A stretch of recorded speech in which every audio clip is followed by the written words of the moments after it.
People who almost died but lived because of a gut decision. What's your story? Story 1. I was traveling in the Philippines, in northern Luzon. That's the part always hit hard by typhoons. It was just the beginning of the rainy season. I was in Banaue and was planning to go up north to Sagada the next day. Saturday, the Lonely Planet describes this route as the scariest road in the world. It's solid mountain on one side and a deep, deep drop on the other. There was a jeepney scheduled in the morning and one in the afternoon. Everyone who knows me knows that I'm not a morning person. And if there is a later option, I'm definitely taking that one. On a whim, the night before, I decided to leave earlier and take the 8 a.m. Jeep. Super out of character for me, and I'm still not sure why I did it. A few days later, on another bus, I chatted with this nice lady, and she asked me what places in the Philippines I had been to so far. Then she said, "Oh my God, have you heard about the jeepney accident on Saturday afternoon on the road from Banaue to Sagada?" Apparently, the jeepney I had planned to take came upon a mountain slide, lost control, and went down the side of the mountain. 10 people died. No one survived. Story 2. In high school, at a graduation party, I had a really bad feeling about the guy my friends and I had gotten a ride with. I'll call him H. I didn't know him well, but I saw him drinking and wasn't sure how much. He was supposed to be our ride home when the party was over. My one friend said she trusted him and not to worry. Well, I couldn't tell myself not to worry like she could. I said again to her that I didn't think it was safe to drive home with him. She insisted it was fine. Meanwhile, I had made a new friend that night. The first time I saw him, I felt like I should talk to him. Turns out he drove there alone and was staying sober to drive home.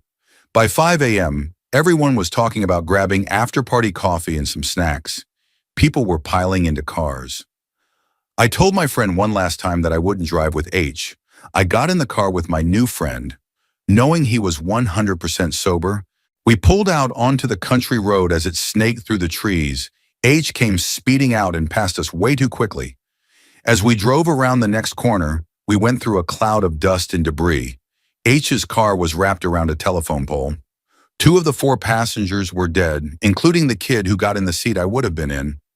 My friend was alive but has permanent injuries to this day. Story 3. I don't know if it was a gut decision so much as just being knowledgeable and acting, but I still think it was a pretty wild instance of a near-death experience. My family and I were on holiday in Thailand over the Christmas period years ago, and were staying in a hotel close to the beach in Phuket. I was only 7, and my 2 brothers were even younger. We had been bugging my parents to go jet skiing for days on end, much to their annoyance. But on Boxing Day, they finally relented. After breakfast, we went down to the beach to look around for a jet ski rental. But before anything could happen, my dad, a surfer of many years, saw the tide receding in a way that was completely unnatural and recognized the signs of a coming tsunami. We thought he was overreacting, but he was deadly serious. So we raced back to the hotel. We considered running for the hills, but after consulting with another couple who also recognized the impending disaster, we decided to sit tight in our building, which was relatively short and stout, plus we were on the top floor. Sure enough, the tsunami came and bulldozed Phuket. It only destroyed the lobby of our building.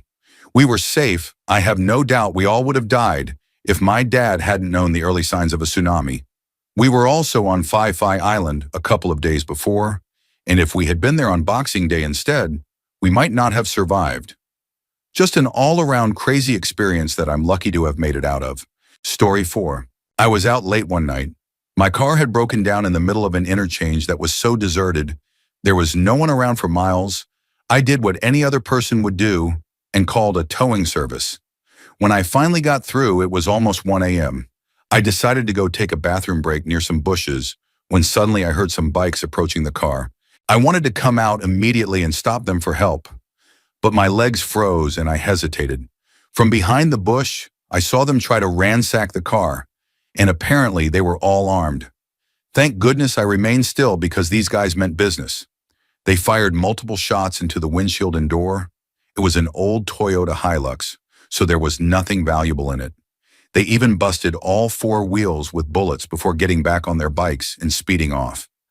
I believe they were all high, which is likely why they didn't check around, or maybe assumed I had just deserted the area. Long story short, I walked a bit further into an open field and sat on the thick branches of a tree where I could see anything approaching. The towing truck didn't get there until past 4 a.m. And I can tell you all that was the longest night of my life. I made it home in one piece. Story 5. I'm not sure I would have died, but my instincts kept me from being assaulted. Unfortunately, my friend didn't listen to me and suffered because of it. I grew up in a small town that had contracted a construction project to a company from Norway. At the local bar one night, there was a group of Norwegian men staying at a nearby hotel. My friend and I met them that night for the first time. We hung out with them for a few hours and they kept offering us drinks all night. At closing time, they invited us to continue the party at their hotel. I pulled my friend aside and told her we shouldn't go. We didn't really know them, and we were also outnumbered. She said it would be fun and no big deal. My gut told me no, I just didn't feel comfortable, so I refused. She called me a buzzkill and went anyway. The next day she called me screaming. She had spent the night being assaulted by these men, and in her devastation blamed me for not going with her. I tried to comfort her. I begged her to let me call the police. She refused and said she never wanted to see me again. This was a couple of decades ago. Long before the Me Too movement, I didn't know what to do. One of my biggest regrets is not calling the authorities or going to her house to offer support. What I don't regret is not going with her. She can be mad at me, but I couldn't have saved her. We would have both ended up being victims. I moved away shortly after, and I've never seen her again. I still wonder if there's anything I should do now. I just don't know what that would be. She was set on blaming me, but I tried to tell her it wasn't safe. I really did. Story 6. In 2016, my wife and I were in Berlin to explore and visit the Christmas markets. The plan for that evening was to go out to eat and then get the train back to stop at the markets at Breitscheidplatz, as it was close to our hotel. This had been the plan for the entire trip, as it was our last night. We had finished our meal and were headed to the train station. Just as we were about to board the train, my wife decided that she didn't want to go to the markets at Breitscheidplatz and would prefer to double back to a smaller one. We had passed on the walk from the restaurant to the station. I, being a stubborn guy, didn't want to change the plans, but she got her way and we headed back, staying at the smaller market for about 30 minutes. After finally getting the train back, we got off and walked towards our hotel. After a minute or so, there appeared a seemingly never-ending stream of emergency vehicles. Not knowing what was going on, but realizing it was something serious, we sped up and locked ourselves in the hotel room. We had the English language 24-hour news channel on, and after about an hour, reports started to come through about a terrorist attack. A man had driven a truck into a crowd at the Breitscheidplatz market. Obviously, I'll never know if we would have been in the exact spot, but we definitely would have been there at the same time. I'm never allowed to complain about my wife changing her mind ever again. Story 7. Me and 2 friends were on MDMA and pretty drunk. It was common for us to drunk walk home from downtown. While walking home, we passed a house about 2 blocks away from the house we all rented together. There were about 6 guys hanging out on the stoop of this house. They wanted to talk, and my drunk, yo-high friends were all too happy to stop and talk with them. After a few minutes of chatting, the guys invited us in for a few extra beers. I had a bad feeling about them, so I didn't want to go inside. But my 2 friends wanted to go on and hang out for a while. I convinced my friends that we should go home and get my weed to smoke. After getting home, being high, they mostly forgot and were easily convinced not to venture back out just to smoke with those random guys. We found out that 2 days later, 2 guys got invited into that same house and were robbed, assaulted, and beaten to death by those 6 men. There is not a doubt in my mind that was exactly what awaited us inside that house. They saw 3 drunk and high guys and figured we were easy targets. But being guys in a relatively safe city, we just didn't have the fear we should have had about walking into a random house, especially so close to home. Story 8. I'm pretty sure I've told this before, but when I was 12, I started getting allergy shots. It's a 5-year program where you gradually build up immunity. Supposedly, after 5 years, your body will no longer attack those allergens. And the way they do it is by starting with a really tiny dose and building up over the course of many months. You get to a peak level, stay there for a while, and then start over at a lower level and build up again, etc.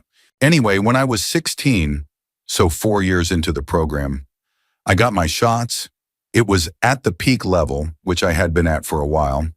You are required to stay 15 minutes in case of a reaction, and then you can go. My dad was with me, and after the 15 minutes were up, he said we could go. I felt fine, but had this moment where I suggested we just wait for 5 more minutes. Within that time, I started having trouble breathing. Side note, often during the visits, they'd have me blow into a tube hooked up to a computer to check my lung strength or capacity or something. It was synced to a Three Little Pigs animation, and the harder you blew, the more houses would fall down. It was good if you could get the brick house down. So we tell the doctor I'm having a hard time breathing. They take me to the lung test, and I can't even get the first house down. They rush me to a bed and check my blood pressure, which is dropping fast. They put me on oxygen and give me 2 shots of epinephrine, an adrenaline-type injection that gets your heart pumping. They told my dad to call my mom because they weren't sure if I'd make it. Turns out I did make it. I'm not allowed to get allergy shots anymore. And since I only completed 4 out of 5 years, my allergies are still here, and annoying as ever. That's my story of how I almost died, but survived almost solely because I stayed longer than I needed to. Had we left, I would have been a couple of miles away from the clinic, and who knows if there would have been time to get back or even know what was wrong. Story 9. When I was 18, I left for a missions group thing during my gap year. This took place on an island in Central America. Earlier that night, everyone had been swimming off the dock, but I didn't want to because of all the jellyfish. Since this was a group of guys fresh out of high school, that decision earned me the title of huge coward. Later that night, I went back down to the docks just thinking about stuff. Wanting to be alone, I obviously snuck out of the house without telling anyone. I saw the water and thought, while no one is around to judge me, I should get over my fear, stop being afraid, and jump in the water. But for some reason, I hesitated and shined my flashlight on the spot I wanted to jump into.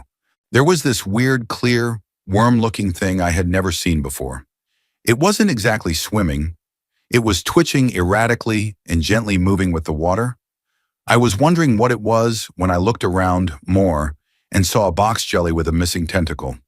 The tentacles looked exactly like the worm. The box jellies there weren't like the kinds in Australia that can kill instantly, but these were apparently bad enough to send you into shock from the pain. If I had been in the water with no one around to find me, there's a very good chance I would have drowned just from jumping in without checking. Story 10. Back when I was about 18, I had been in a phase where I didn't wear a seatbelt for a couple of years. It would give me really bad anxiety and make me sick, like I'd need to use the restroom. It had probably been about 3 years since I had worn one, but that day I was going to drive to visit a friend at his college, and I decided, you know what? Time to break this mental roadblock. So I put the seatbelt on. About 15 minutes into my drive, I hit a busy road I always used on my way to work. As it takes me to the interstate, I was in the right lane, in a Mitsubishi Galant, and a Ford Explorer was in the left lane. We were both going 60 because that's the speed limit. Suddenly, this little Honda darted in front of the SUV to turn onto the road. The Explorer tried to avoid hitting it and swerved into my lane, which caused me to swerve as a knee-jerk reaction. I went into the grass over a bumpy patch and flipped my car 3 times. It was bad. I saw blood running down my arm, glass embedded in it, everything hurt. My brain hurt. The whole works. Witnesses told the cops what happened, as did the SUV driver, and I agreed with them. My car looked like an empty can someone crushed sideways. An ambulance came, but I declined and had my parents take me to the ER. Yeah, I didn't want to get hit with a huge ambulance bill. They spent 2 hours digging glass out of my arm from it going through the windshield and making a perfect hole, which surprised me because I thought windshields were supposed to pop out or something. No stitches needed, just badly bruised and sore. My parents were upset I totaled the car. They had just removed gap insurance from it only a couple of days earlier. Needless to say, I think I would have been thrown from the car and killed if it hadn't been for the seatbelt. Story 11. In 2019, the Gilroy Garlic Festival had an attempted mass shooting. A kid came walking through the trees and fence line with an AK-47 drum mag attached and 2 extended clips on his hip. Where he entered the park was roughly 20 feet away from the booth I was working. The guy was so close to us when he first entered that we didn't see the gun at first. We heard the click of him shoving the drum mag in and cocking it. Me and 4 other friends were in this booth. I heard the click sound at the same time my buddy noticed the gun. In what is, to this day, the quickest reaction of my life, we looked at each other and tackled our friends out of their chairs. My buddy, the brilliant guy, within 2 seconds realized there was no way for us to get up and out without being in the line of fire. So he grabbed the girls and told them to crawl on their stomachs to the woods, about 10 feet away from us. The instant he told them that, me, him, and our other friend all kind of understood together it was one of those make a move or die situations. The second the girls started crawling, we tipped over the pop-up tent above us to give us slight cover, and we immediately ran as fast as we could. I took no bullets, but I absolutely felt them flying past us and heard them hitting things. My friend who got the girls to crawl away took a ricochet to the butt, and my other buddy broke his ankle running away. But those 30 seconds were the fastest thinking we had ever done in our lives. Later, we realized none of us discussed flipping the tent or running. We just knew in our guts what to do. Story 12. I have Crohn's and colitis, so severe gut pains were nothing new. I stood up and felt like I was stabbed in the stomach. I went and told my boss I had to go home. By the time I got home, I could barely stand up. My wife insisted I get checked out. She ended up driving, and every single pothole was unbearable. We live on a dirt road 40 minutes away from the hospital. I could hardly walk by the time we got there. Turned out I had a ruptured ulcer through both sides, technically a perforated colon. After a week of IV antibiotics, I was released after a few days at home on antibiotics. I woke up one day feeling terrible. Back to the hospital, the perforation had closed but turned into an abscess. They took this 2-foot needle and inserted it through my side to install a drain in the abscess. I spent another week on IV antibiotics while admitted. I was out for a week and had the drain removed, still on antibiotics. A few days later, I woke up sick as a dog and went back to the hospital. I had developed a septic infection, time for a colon resection. They split me from my pelvic bone to my sternum and removed a little over a foot of my colon. 10 days later, I had a PICC line put in for antibiotics and IV nutrients. After another 6 days, I was released. I spent 26 days in the hospital and was out of work for 4 months. Scar tissue from Crohn's was the cause of the tear. Due to the amount of radiation from all the scans I've had, cancer is probably how I'll go out. 2 years post-op with an ileostomy, I feel great. Other than the bag situation, life is good. In short, a literal gut feeling almost killed me. Story 13. Mine wasn't a gut feeling. It was a dream. I grew up in the country on several acres of woods and creeks. I loved any and all animals. I was obsessed. I would bring all kinds of critters home and put them in an aquarium to observe before releasing them back the next day. One day I found a water snake near the creek, so of course I brought it home and put it in the aquarium. That night I had a dream. I was reading our local newspaper, and the headline said a young girl had died after a venomous snake escaped an enclosure and bit her, except it was my name printed in the paper. Along with that day's date, I jolted awake in a cold sweat and immediately took the entire aquarium outside, set it by the tree line, flipped the lid open, and ran back inside. The next day at school, during library time, I looked up a book about snakes. This was pre-internet days, and there was a picture of the snake I had brought home. Not the harmless water snake I had thought, but a water moccasin, also known as a cottonmouth, a snake that could have very easily killed a young child. So yeah, looking back, I realize how utterly stupid I had been and how easily it could have gone terribly wrong. Or maybe nothing would have happened, and I'm just making a big deal out of a scary dream. I don't know, but I like to think something was watching out for me that night. Story 14. I was driving at the speed limit of 70 miles per hour on a highway that I drove daily to go home from work. This particular day, there was an event downtown that had traffic completely stopped for miles.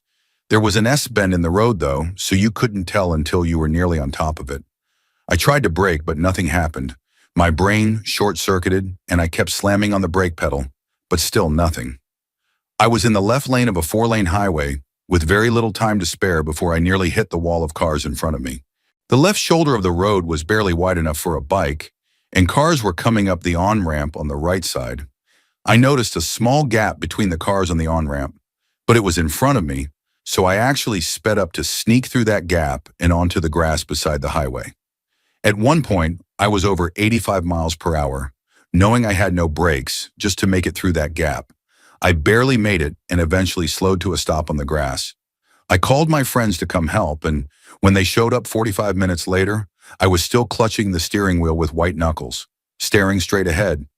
It's a miracle I walked away without a scratch. Story 15. South Minneapolis, 1986. Middle of summer.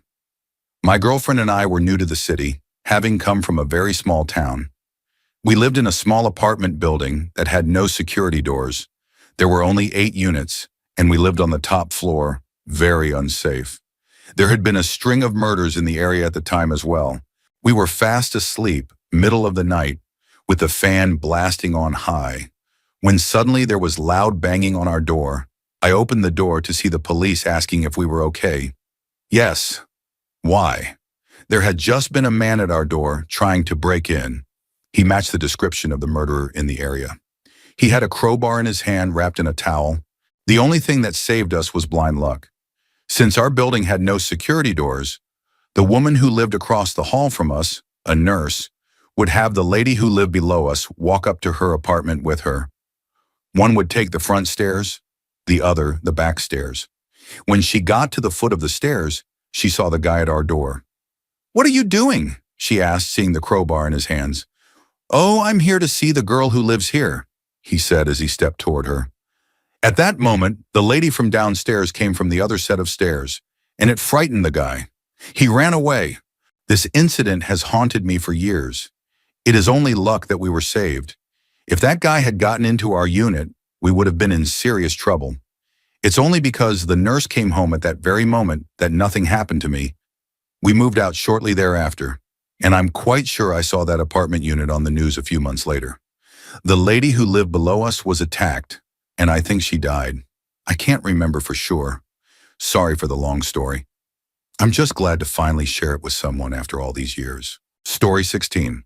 When I was 7 or 8 years old, we lived in the jungle area of Franklin Park, Illinois, at the end of the first 747 runway in the late 1960s, early 70s. When the 747s went overhead, they blotted out the sun, and you couldn't hear anything over the engine roar for a full minute. Planes are a lot quieter these days. It was all apartments and was well known for crime, drugs, and factories. My brother, his friend, and I were playing by a factory that was being built out of cement blocks. My brother and his buddy made a fort out of some blocks and found a piece of plywood to use as a roof. One afternoon, a serious storm started to blow in, and I knew there were tornado warnings. They wanted to stay in the fort during the storm because they thought it would be cool. But after a very loud and close lightning strike, I ran for our apartment. The storm lasted about 45 minutes, and the wind and thunder were terrible. My brother never came home, so afterward, I went looking for him. One of the walls of the under-construction factory had collapsed and fallen on our fort. It was flat as a pancake. I walked around trying to see if they were there, but there didn't seem to be any smashed kids. Then I went home and found my brother had just shown up. He said they had gone to his friend's apartment after I left. I took him to see our fort, and we just kinda never talked about it again. Story 17. My spouse and I came back home to our apartment late after traveling. We were both exhausted, but on the way back, made the somewhat odd decision to stop at the grocery store and get steaks to make dinner. There was an alarm going off in the house, but we couldn't find it and decided to just eat. Warning sign, bad, decision number 1. In the time it took us to cook and eat the steaks, we both started to feel very strange and would see a kaleidoscope every time we closed our eyes. By this point, we realized it was carbon monoxide. But instead of leaving the house, we opened all the windows and laid down on the couch to go to sleep. I remember lying there all snuggled up and thinking, this isn't such a bad way to die, really. That thought snapped me out of it, and I immediately got up and forced my partner out of the house. And by immediately, I mean I got up, made them get up, and then we both weirdly puttered around for another half hour. Carbon monoxide makes you forget how to behave. I packed a bag for us with only half our clothes because I couldn't think straight. We sat in the car and realized we had to call a cab because he couldn't even read any road names. In our own neighborhood, we had horrible headaches, nausea, dizziness, and chest pain for the next 2 days. The moral of the story: get a carbon monoxide detector for every room in your house, especially bedrooms, living rooms, and kitchens. Carbon monoxide is scary, silent, and can kill you in your sleep. Story 18. I was almost 37 weeks pregnant last August and was feeling a bit run down. I was super tired, had a hard time keeping food down, and just felt exhausted. I did have occasional pain in my right side, but I thought it was just my daughter kicking me. I didn't want to go to the doctor, but my husband and father-in-law talked and convinced me to go in. My father-in-law said he had a gut feeling that I needed to be checked out, so I agreed. I was high risk and had complications like gestational diabetes and a previous pregnancy loss. We called the hospital, and the doctor told us to come in. Once there, they drew blood and checked my vitals. Normal blood pressure, normal temperature, etc. We figured I'd be sent home with instructions to drink more water, but then the doctor returned with 2 others and said they didn't want to alarm me, but I needed a cesarean immediately. It turned out I had developed something called HELP syndrome, related to preeclampsia. My liver proteins, which should have been in the tens, were in the thousands. My liver was failing. That explained the pain in my right side. Because the liver was failing, my kidneys were overcompensating, and they were beginning to fail too. The only way to stop this was to deliver the baby ASAP, start blood thinners, and monitor me closely. An hour after arriving, I was wheeled into surgery. I woke up the next day after being put under general anesthesia. I had lost 4 pints of blood, needed several transfusions, and spent extra days in the hospital. While I was unconscious, the doctors told my husband he had brought me in just in time. Waiting any longer might have meant organ failure and death for me and my daughter. Today, we're both fine. I've had follow-ups, no permanent organ damage, and my daughter is super healthy. She spent a week in the NICU due to being born early, but she's okay now. I've been told if I get pregnant again, I'll just need weekly blood tests to monitor liver function. Story 19. I was 14, and on holiday in Greece with my family, I got sick, either sunstroke or food poisoning, and spent 4 days unable to hold down any food or water while constantly vomiting. Even a teaspoon of water would result in me throwing up 10 times that amount, all bile. That morning, my parents wanted to take me to the hospital, but I said I felt fine and just couldn't keep anything down. I didn't want to go, so I promised I'd go the next day if I was still sick. They left for the beach, and I stayed behind at the apartment. But as my dad got to the bottom of the stairs, he had a strange feeling that something wasn't right. He turned around, brought my mom with him, and they took me to the hospital. I was angry about it. We waited about an hour in the waiting room before being seen. We explained the situation, and the nurses checked my veins and asked if I had aching or pain coming from my organs, which I did. Then they rushed to get me on an IV drip. It took 12 attempts to get the IV in. After an hour on the drip, they explained that my veins had collapsed. That's why it took 12 tries, and the aching was my organs beginning to shut down. If I had arrived a few hours later, I likely would have died. Basically, if my dad hadn't had that strange feeling, I wouldn't be here. There's an episode of Through the Wormhole that explains something similar. If you want to watch it, the episode is There a Sixth Sense? It's in season 3 or 4, I believe. Story 20. This wasn't me almost dying, but I believe my gut instinct saved my dad's life. A few years after I moved out of my parents' house, they relocated to a very remote cabin miles from the nearest town. One winter, I was headed there to visit, and my dad was returning from a business trip a few hours before me. There were 2 routes to the cabin, one mostly paved but slightly longer, and the other a more direct dirt road with multiple turns. It was the middle of winter. The dirt road was snow-packed and icy, and with wind chill, it was about -10 degrees Fahrenheit. I usually took the paved route, but at the last second, I turned onto the dirt one. Several miles in, I came around a sharp, icy corner and saw a small glint in the ditch about 30 feet below. I kept driving, but had a weird feeling, so I turned back and found my dad's truck in the ditch with the roof caved in. I freaked out and ran down, but he wasn't there. I tried calling him and my mom, but had no signal. I started driving fast, looking for him. I finally got one bar of service and called my mom. She hadn't heard from him and was already worried. Eventually, I found him walking along the road. He had made it several miles but was hypothermic and said he was ready to give up. He had a winter coat, jeans, and tennis shoes, no gloves, hat, or insulated socks. If I hadn't taken that route on a whim, I wouldn't have found the truck and most likely wouldn't have found him in time. Story 21. I used to commute on my motor scooter to and from work via one of two bridges across our harbor. Both were traffic funnels at rush hour. One summer evening, I was heading up a broad ramp to the bridge when some brightly painted rail cars on nearby tracks caught my eye. I glanced left for maybe 2 seconds. In that time, the second car ahead of me suddenly spotted the entrance to a shoreline park, slammed on his brakes, and put on his signal. The car directly in front of me hit the brakes hard to avoid rear-ending him. When I looked back ahead, I was heading straight for him at 60 kilometers per hour, only meters away. My brain had one of those ultra-fast internal conversations. Bike is toast, right? Agreed, I could go through the rear window or over the car and break my neck. Do I want to live in a wheelchair?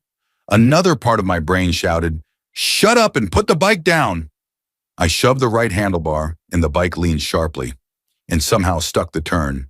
You know those insane racers who lean nearly flat to make corners? Apparently a Honda scooter can do it if you're desperate enough. Unfortunately, I was now headed straight for a wall of cars in the other lane, slammed the left handlebar, another wild turn, and I was upright, roaring past the Buick, missing his door handle by a finger's width, alive, unhurt. I let out a massive breath and drove home like I was on my license test. Lesson learned. Thanks, brain. You're welcome, you idiot. Story 22. I was walking home alone from sledding with friends one night when I was about 13. As I was walking up the road, I noticed a car slowly following me. I assumed the driver was trying to pull into a driveway and sped up to get out of his way. Suddenly, he sped past me and drove ahead. The road ahead was a dead end. I used it all the time to cut through a wooded path to get home. Something felt off. I saw his brake lights near the end of the road, but he wasn't moving. I wasn't scared yet, just felt something strange. I decided to cut through a yard instead of taking my usual path. I had never gone that way before or since.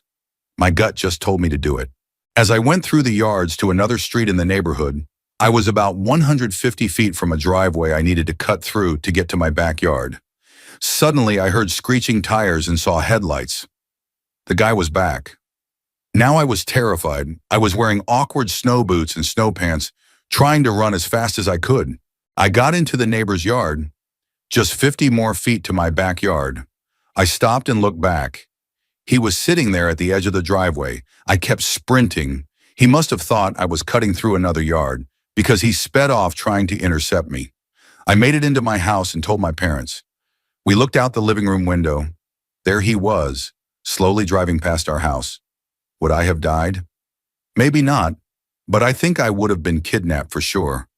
I'll never know why I didn't just walk into his trap, but my gut saved me that night. Story 23. Had plans to go to a dance with 2 of my friends and one of the girls' boyfriends. 4 of us in total. The boyfriend was going to drive all of us in his car. At the last minute, I decided to drive myself and just meet them at the dance.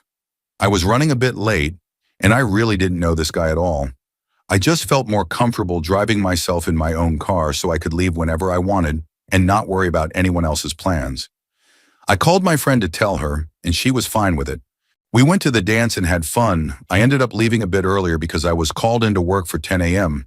The next day, they stayed later. Neither of my friends were in school on Monday, which I thought was weird.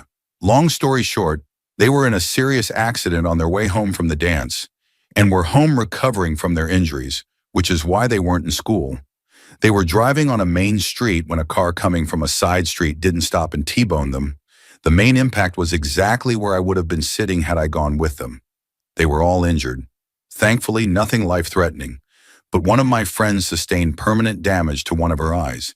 The other fractured her wrist.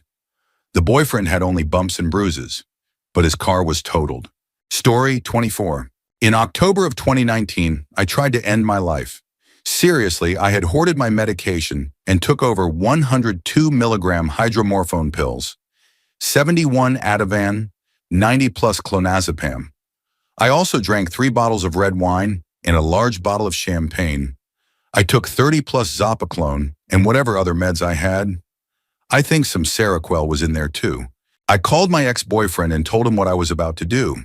I had lied to him shortly before, saying my dog was hit by a car and died, hoping to get attention or sympathy. I can't defend myself there. I don't remember making that call, but when I woke up from my coma, I was told what happened. Our relationship had been toxic for nearly 5 years, and I had severe depression because of it. This wasn't my first attempt, but it was the most serious and easily the worst. I remember swallowing the pills. I remember lying on my bed after. My dog jumped up, put her head on my lap, and rested her paw on my leg. I looked at her. Her eyes, it was like looking into the saddest, most heartbroken creature imaginable. I had let everyone down, but I hadn't even considered how I'd let her down. She would have had to watch me die, completely helpless. But she hadn't given up on me. I was all she had. I was her constant. About 10 minutes after taking the pills, I reached over and called 911. The next thing I knew, I woke up days later in the ICU, intubated. One of my best friends was my nurse. Another friend was the responding officer. They both told me how lucky I was to be alive. The doctors said I'd have to relearn basic functions because of the brain damage. My brother said he sang to me while I was in a coma, and the doctor told him not to expect me to wake up. But I did. I didn't feel lucky. I still wanted to die and tried twice more after that. But those attempts failed. Every time I saw my dog's face, I'll never forget her staring at me. I wouldn't be here if I had locked her out of the room. I should be dead. It may sound strange. A dog saved me.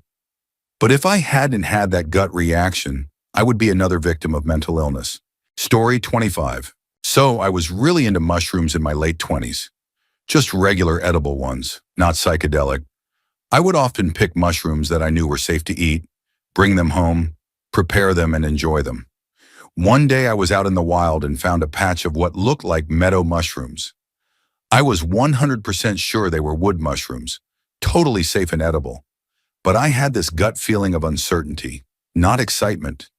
Just a feeling that I didn't want to eat them. I don't know how or why. They looked exactly like wood mushrooms, perfect in appearance. Still on a whim, I decided to check if there were any poisonous mushrooms that looked like them. Turns out there is. It's called the yellow stainer. It probably wouldn't have killed me, but it would have made me very, very sick. There's a simple test. You bruise or scratch them. Wood mushrooms turn pink or reddish. Yellow stainers turn yellow. Mine turned yellow. Story 26. I suffer from hypothyroidism, and my endocrinologist advised me to get an ultrasound on my thyroid as a routine checkup. I did it, and when I returned to his office, I was told they had found 3 tumors on the left side of my neck. He sent me to an ENT specialist for further testing and a biopsy. It came back positive. Cancerous tumors.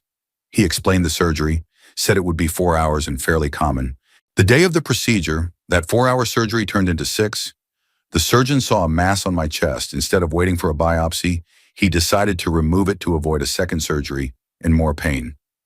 Later, he told me that it was cancer, spreading to my lungs and heart. He said that if he had waited even a few hours for the biopsy report, instead of acting on instinct, I would have had organ failure and died. Later, I asked my endocrinologist what tipped him off to order the ultrasound.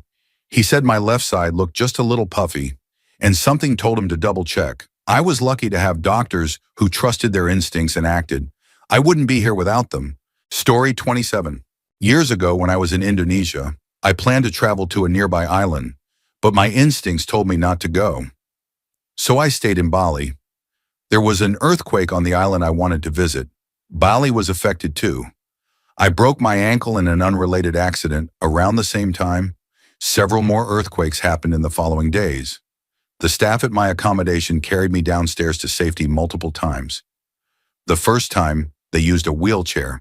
After that, they started using an office chair with wheels. Quicker and easier. I remember watching the parking lot at a nearby mall cave in, windows shattered, a billboard swayed violently. My accommodation remained intact. At one point, I told them, if there's a tsunami, it's okay to leave me. They didn't even respond. They just looked around for places we could go. There was no tsunami, thankfully. Meanwhile, my leg started developing a massive bruise. I had told the doctors the cast felt too tight. They said it was normal. During one earthquake, the staff said, look, a great hospital is right across the street. Your leg looks scary. Do you want to go?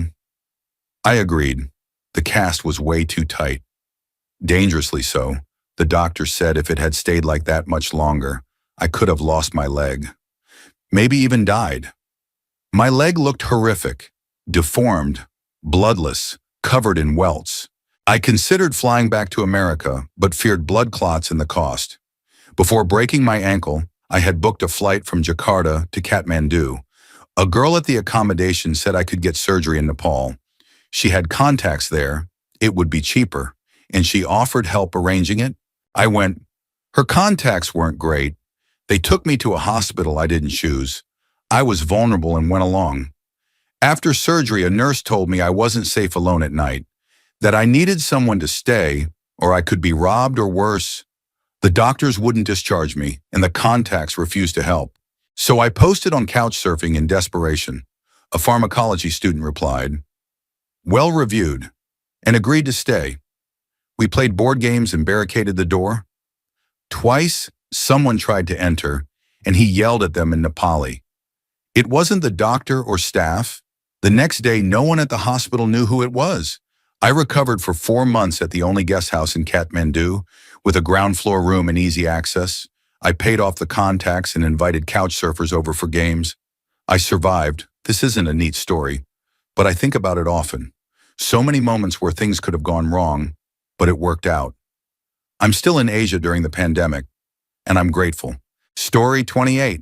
Over a few years ago, a cousin's friend mysteriously disappeared on a boat while visiting his island.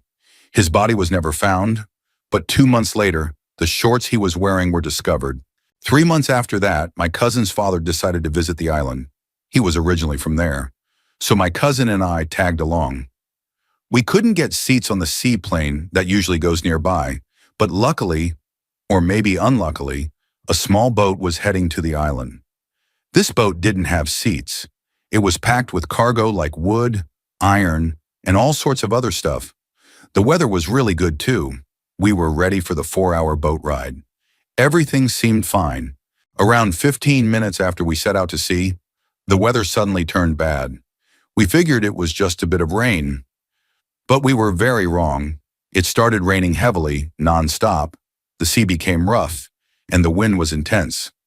After a while, my cousin's dad went to the toilet, and the captain told him, "Be careful throwing the bucket into the sea. 3 months ago, a guy was lost on this boat. I think he fell while trying to get some water to clean himself." Yeah, we were on the same boat where that guy had vanished, and now we were caught in another brutal storm. None of us were especially scared, just amazed at the coincidence. We eventually decided to take a nap in the middle of the night, but I was suddenly woken up. I was floating. The boat had almost flipped to one side. I saw people being thrown around, and I myself was heading headfirst toward the sea but crashed into a wooden pillar instead. No one fell overboard, but many of us were inches away from it, and we knew that if anyone had, there would have been no saving them in that weather. And this was the same sea where the guy had disappeared months before. Despite all of this, we decided to continue. Some wanted to wait for the storm to pass, but the majority refused. We reached the island 18 hours later, a trip that normally takes just 4. I'm glad we did. The rain didn't stop for days, not even for an hour. If we had waited, we could have been stranded without food or capsized in worsening conditions. It's been years, but every time it rains and I'm near the sea, I can't sleep.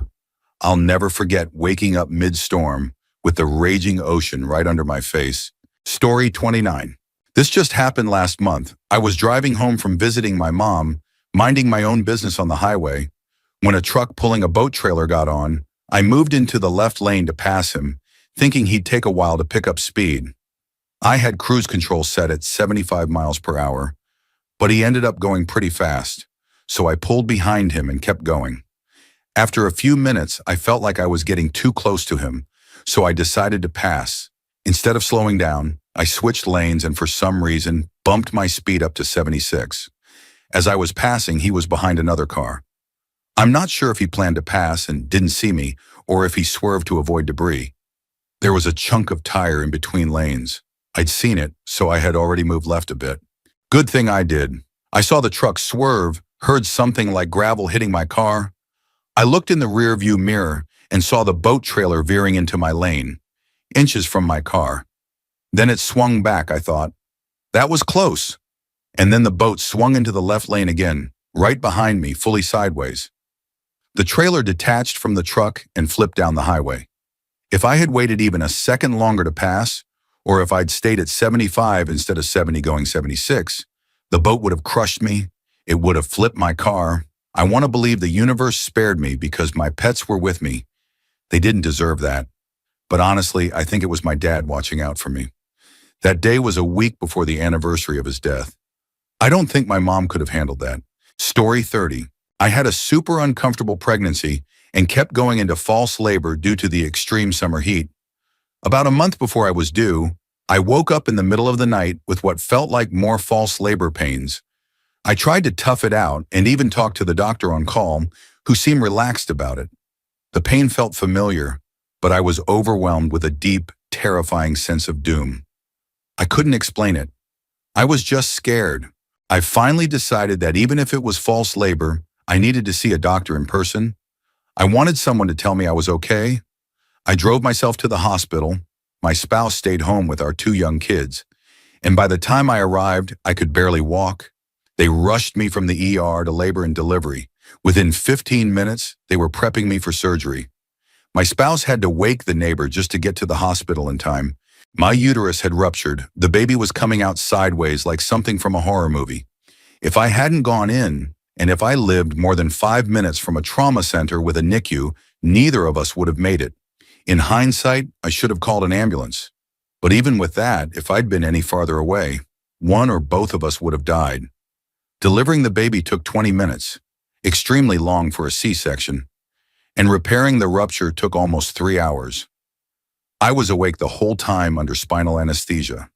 The baby was fine, just had some issues regulating her temperature from being early. We bundled her up like it was the dead of winter through July, August, and September. My recovery was harder, but in the end, we both made it. Story 31. Bit of a graphic story. When I was 15, my family found out I was gay. They completely lost it. At 3 a.m. on a Saturday, they burst into my room screaming and demanding answers. After about 5 minutes of my mother yelling, I finally said yes. She started hitting me, and I refused to hit back. She was still my mom, I say, was, because we haven't spoken in over a decade. She decided we were going to move, blaming my friends, of course. The first real friends I'd had since the divorce pulled me out of my old school. I refused. My grandfather was there too. They tried dragging me out of the room by my legs. I kicked back and bolted for the door. My grandfather caught me in the hallway and strangled me against the wall. Lifted me clean off the ground. I kneed him hard enough to loosen his grip and escaped.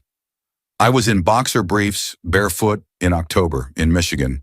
I ran alongside the main road toward town. I didn't stop at neighbors when they were family friends. I kept running until I saw a trailer with a light on. I banged on the door, screaming for help. A dog barked and woke an elderly couple. They let me in and called the cops. They gave me a green and black plaid robe with paint stains. When the cops arrived, they took photos. I hadn't realized until then. My neck was bleeding. My grandfather's fingernails had torn my skin. My family told the cops I had started the fight and hit my mom. It was 5 adults against one 15-year-old. I went to jail until a juvenile center had space. I turned 16 locked up. And honestly, it was one of the best birthdays I ever had. The judge made me go back home. He said if I filed for emancipation, he'd deny it, claiming I was unfit to be on my own. I lived under their roof for over a year. They mentally tortured me, called me slurs daily, told me I'd die of AIDS. tried to push me into violence so they could have me arrested again. I had to restrain myself every day. It really messed me up. I have trust issues, diagnosed PTSD. But when I was 21, I called the Suicide hotline. I wasn't suicidal, but I couldn't control my thoughts anymore. They helped me find sliding scale therapy I could afford as a screen printer. It changed my life. It took years, but it helped. During the pandemic, my PTSD came roaring back. The hotline helped again. I'm in a good program now. I don't have much, but I have a few amazing friends I'd never trade. They are the sunny days I fought to reach. Thank you for reading. My family were abusive drug users my whole childhood. If you want to know more, just ask. I'm open about it because others need to know. What people do to you doesn't define you. How you rise from it does. Story 32. I wouldn't consider it a gut decision per se, but rather remembering wise words I was just beginning to understand. This was back in high school. I was sitting in the back of the classroom, getting ready to head to my next class as the bell rang. The aisles between the seats were narrow, so if someone stood still in one, you couldn't get through. That's exactly what happened to me. As I was making my way to the door at the front of the room, my aisle was blocked by a guy talking to his friend, who was standing in the next aisle over. I waited maybe a minute to see if he would move. He wasn't looking directly at me, but I figured he could see me out of his peripheral vision. If he did, he just ignored me. I politely said, "Excuse me," but he still didn't move. At that point, I thought he was being rude, so I tried to edge my way past him. Unfortunately, I ended up bumping into him more than I intended, and he shoved me forward. I looked right at him, trying to size him up to see if I could take him in a fight. He was about my height and build, so I figured the odds were decent. As I considered this, I remembered something I had recently learned in church about turning the other cheek. I dropped the thought of fighting. I was past him now anyway, and it wasn't worth it. I continued on my way while he glared at me. The next day, I didn't see him in class, or the next day, or the one after. A week went by, and I asked a classmate what happened to him. Turns out he had been arrested for assault, possibly even murder, along with other gang members. If I had gone ahead and fought him that day, he and his crew could have easily found me walking home after school, as I normally did. Maybe I wouldn't be here telling this story now. Story 33. Believe or disbelieve this story if you want. I'm just going to tell you what happened.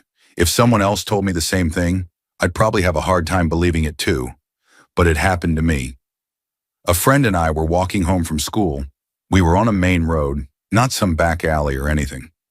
I think it was a Silver Crown Vic, though I'm not great with car models. This happened over a decade ago. The car suddenly stopped right in the middle of the road next to us, and 5 or 6 Hispanic men jumped out. They were dressed like they were headed to a formal event. Suits and all, they pulled out firearms and pointed them at us, shouting in Spanish. I don't speak much Spanish, so I didn't know what they were saying.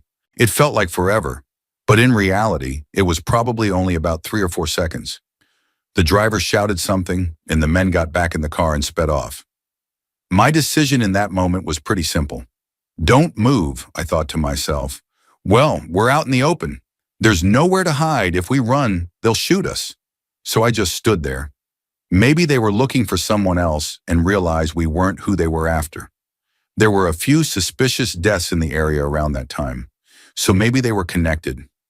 All I know is that standing still probably saved my life. It might not be a heroic decision, but it was the right one. Story 34. I live up north, where winters are brutal. One day it was snowing hard and the wind was blowing like crazy. Gusts that would suddenly stop and then come back even stronger. I was getting onto the interstate when I hit an icy patch. A strong gust of wind hit at the same time, and my car started spinning all over the road. I couldn't keep it straight. Eventually, my car spun so much that I ended up facing oncoming traffic. That's when I saw a semi coming right at me. My car was stopped. One part of me was still in shock, trying to process what was happening, but another part knew if I didn't move off the road, I was going to die in a head-on collision. While I was thinking that, my body was already steering toward the side of the road. I gently pressed the gas pedal because I knew if I hit it too hard, the tires would spin and I wouldn't move fast enough. I managed to steer off the road just as the semi whipped past. Maybe half a second later, I sat there in shock, white-knuckling the steering wheel, trying to collect myself enough to get back on the road. I remember seeing other drivers pass and look at me, and I wondered what they thought. Honestly, I still wonder if that semi-driver remembers me too. If he saw what happened and thinks about how close we both came to disaster. Story 35. When I was in 6th grade, my friend had 2 Rottweilers that I had known since they were puppies. Let's just say his dad had some questionable ideas about raising dogs and believed in showing them who's boss. There was no positive reinforcement, just fear. They were shop dogs and were never allowed inside the house. Now to the sketchy situation, I went into the garage to grab a soda from the fridge and patted Zeus and Zoe on the head like usual. Zeus was easily a 125-pound Rottweiler, and Zoe wasn't much smaller. I had always gotten along with them just fine.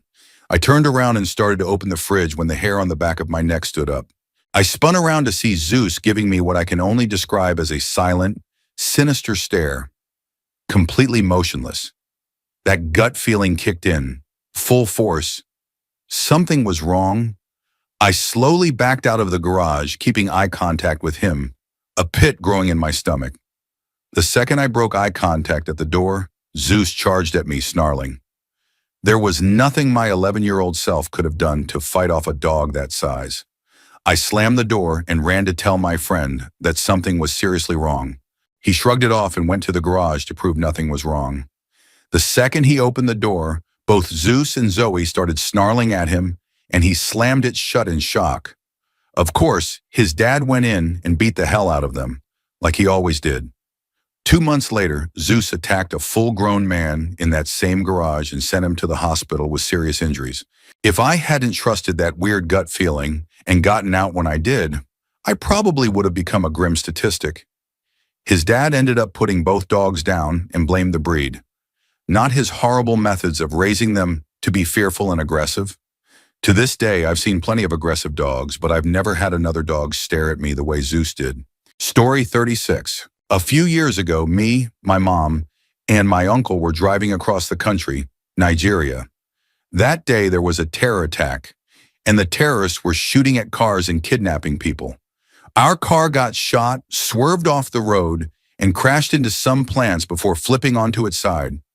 My uncle must have had a panic attack. He immediately tried to get out of the car. My mom locked the doors and told him to stay low and keep still, but it was too late. He had already started trying to climb out through the window. The terrorists reached our car and got him easily, since he was already halfway out. After that, they demanded that my mom and I get out of the car, or they'd shoot. I don't know if they really wanted ransom, or if they were running out of time, but they fired a few warning shots at each of us, cursed, and then moved on. We stayed in the car for what felt like hours before even peeking out. Eventually, we made it somewhere we could call the authorities. Thankfully, we were out of immediate danger. I guess it was my mom's gut decision that saved us. Honestly, I think I was just frozen the whole time, completely petrified. In case anyone's wondering, we were able to get my uncle back from the terrorists through police intervention. He later told us that he had seen them kill at least 2 people who didn't have anyone able to pay ransom. Story 37. It was the early 90s. My parents were doing missionary work in Madagascar, and I was a kid along for the ride. I caught a nasty case of malaria in Fianarantsoa, where we were living. I didn't even know what malaria was at the time. I had a caretaker named Dr. Joan, a devout Catholic and one of my mom's good friends and colleagues. I remember feeling like something was terribly wrong. I cried out for help and passed out. Joan heard me, came in, and found me unconscious in my room. She immediately performed CPR, which worked, and called my parents and emergency services. She refused to let me go alone and rode with me to the hospital, holding my hand the entire way. She stayed with me all night. She kept me awake and engaged, asking me math problems and telling stories, doing anything to keep me conscious until the doctors and nurses could take over. According to the doctors, who were shocked by how well I pulled through, I likely wouldn't have made it if she hadn't acted as quickly as she did. It turns out the hospital was overwhelmed that night. My bed was crammed in with many others. Some of the other patients had malaria like me and didn't survive the night, or even the rest of the week. It's terrifying to think about what might have happened if I hadn't cried out, or if Joan hadn't been there, or hadn't known CPR. Rest in peace, Joan. You were my guardian angel. I miss you so much. And thank you for saving my life.